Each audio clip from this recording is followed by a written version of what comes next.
क्या आपने कभी सोचा है कि बिजली असल में क्या है? ये तवानाई की वो शक्ल है जो हमारी जदीद जिंदगियों का ईंधन है। असल में ये इलेक्ट्रॉन्स की हरकत है जो हमें रोशनी, हरारत और ताकत फराहम करती है। अब बिजली के दो अहम अज्जा हैं जो मिलकर काम करते हैं। पहला है वोल्टेज यानी बरकी दबाव। ये इलेक्ट्रॉन्स को तार के जरिए धकेलता है। और दूसरा है करंट जो इलेक्ट्रॉन्स की असल हरकत या उनका बहाव है। इसे यूं समझें जैसे पानी के निज़ाम में दबाव पानी को पाइप में आगे बहाता है। बिल्कुल वैसे ही वोल्टेज करंट को चलाती है। तो फिर वोल्टेज क्या हुई? ये दरअसल वो बरकी दबाव है जो इलेक्ट्रॉन्स को तार के अंदर हरकत करने पर मजबूर करता है। इसकी इकाई को हम वोल्ट कहते हैं, जो मशहूर साइंसदान एलिसांड्रो वोल्टा के नाम पर रखी गई। सोचें, अगर इलेक्ट्रॉन्स हरकत ना करें तो कोई भी बरकी आला काम नहीं कर सकेगा।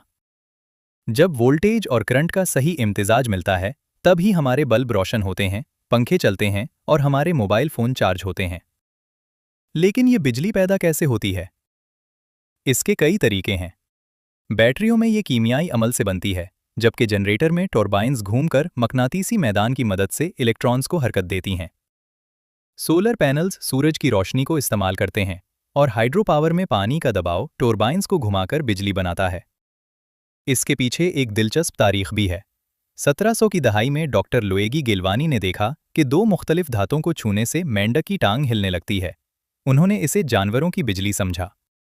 मगर एलिसांड्रो वोल्टा ने इस पर तहकीक की और साबित किया कि ये बिजली जानवरों से नहीं बल्कि धातों के दरमियान कीमियाई अमल से पैदा होती है। अपने इसी नज़रिए को साबित करने के लिए वोल्टा ने 1800 में दुनिया की पहली बैटरी बनाई, जिसे वोल्टाइक पाइल कहा जाता है।